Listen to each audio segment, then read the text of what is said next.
بسم اللہ الرحمن الرحیم۔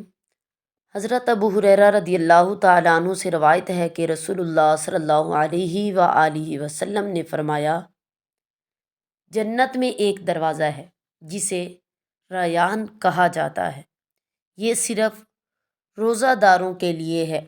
صحیح بخاری حدیث نمبر 1896۔ روزہ دار وہ لوگ ہیں جن کے لیے جنت خصوصی دروازہ کھولے گی۔ حضرت علی رضی اللہ تعالی عنہ سے روایت ہے کہ رسول اللہ صلی اللہ علیہ وآلہ وسلم نے فرمایا، جنت تلواروں کے سائے تلے ہے۔ سنن نسائی حدیث نمبر 3173۔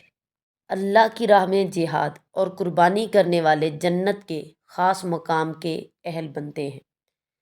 حضرت معاذ بن جبل رضی اللہ تعالیٰ عنہ سے روایت ہے کہ رسول اللہ صلی اللہ علیہ وآلہ وسلم نے فرمایا، جنت ان لوگوں کی مشتاق ہے: نمبر 1، قرآن پڑھنے والے، نمبر 2، تہجد گزار، نمبر 3، روزے رکھنے والے، نمبر 4، صدقہ کرنے والے، اور نمبر 5، پاکیزگی اختیار کرنے والے۔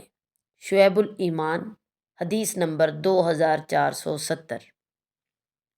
یہ وہ 5 لوگ ہیں جن کے اعمال جنت کو ان کی طرف کھینچتے ہیں۔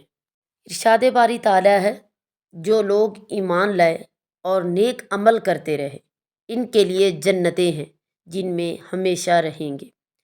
سورۃ بقرہ آیت نمبر 25۔